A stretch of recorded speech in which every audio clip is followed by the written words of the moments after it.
কি করলে ডিপ্রেশন কমবে? ডিপ্রেশন থেকে রক্ষা পাওয়ার জন্য আমাদের একটা শর্ট ভিডিও আছে ইউটিউব এবং ফেসবুকে, আপনি সেটা দেখে নিতে পারেন। সেখানে আমরা কোরআন হাদিসের আলোকে কিছু পরামর্শ দিয়েছি। প্রথমত, আল্লাহ বলেছেন, আল্লাহ বিযিকরিল্লাহি তাতমাইন্নুল কুলুব, আল্লাহ তাআলার জিকির এটা মানুষ অন্তরকে প্রশান্ত করে। বিধায় অন্য ব্যস্ততা কমিয়ে আল্লাহর সাথে একান্ত যোগাযোগ বাড়ানো, আল্লাহর স্মরণ, আল্লাহর জিকির এটা বৃদ্ধি করা, এটা হবে আপনার ডিপ্রেশন দূর করবার অন্যতম উপায়। দ্বিতীয়ত হলো, ডিপ্রেশন এটা আসলে নৈরাশ্য থেকে আসে।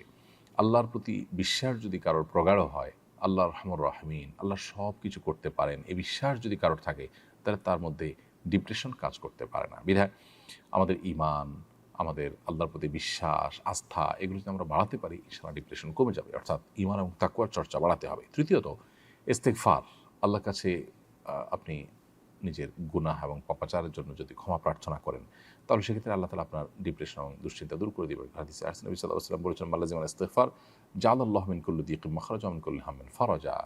যে ব্যক্তি ইস্তেগফারকে আঁকড়ে ধরবে, অর্থাৎ সবসময় ইস্তেগফার করতেই থাকবে, আল্লাহ তাআলা তাকে সকল সংকটাপন্ন পরিস্থিতি থেকে বের হওয়ার পথ আবিষ্কার করে দিবেন। সকল পেরেশানি থেকে আল্লাহ তাআলা তাকে মুক্তি দান করবেন। এর পাশাপাশি চতুর্থ যে বিষয়টি বলতে চাই, তা হলো দুরূদ পাঠ করা। বেশি বেশি দুরূদ পাঠ করলে সেটাও আমাদের দুশ্চিন্তা, পেরেশানি, ডিপ্রেশনকে দূর করবে ইনশাআল্লাহ, কারণ দুরূদের মাধ্যমেও সেটি হবে বলে হাদিসে রয়েছে। এবং সর্বশেষ বলতে চাই যে বিশেষ দোয়া আছে নবী সাল্লাল্লাহু আলাইহি ওয়াসাল্লামের, আল্লাহুম্মা ইন্নী আউযু বিকা মিনাল হাম্মি ওয়াল হাযান। আল্লাহ আপনার কাছে টেনশন, ডিপ্রেশন, দুশ্চিন্তা থেকে পানা চাই। এই দোয়াটা বেশি করে পড়বেন, ইনশাআল্লাহ আল্লাহ তাআলা আপনাকে হেফাজত করবেন।